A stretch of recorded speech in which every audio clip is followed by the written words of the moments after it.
पक्षरु पुणी आरंभ होईछि उच्छेद कार्य। श्रीमंदिरर 75 मीटर सुरक्षा जोन में पुणी उच्छेद आरंभ होईछि। श्रीमंदिरर पश्चिम द्वार रे थिबा गोपाल भवन को जिला प्रशासन उच्छेद करिसंती। पूर्वरु एहाकू प्रशासन निज दखल नेइथिला। आज पुलिस फोर्स उपस्थित रे एहार उच्छेद करा जाइछि। उपजिल्लापालक उपस्थित रे एही कार्य चालू रहिछि।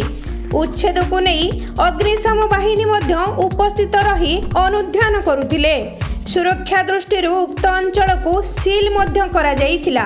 एही उच्छेद कार्य आगको जारी रहिबो बोली पुलिस प्रशासन पक्षरु सूचना मिलिछि। पुरीरू जॉन सेठी रिपोर्ट संपूर्ण न्यूज।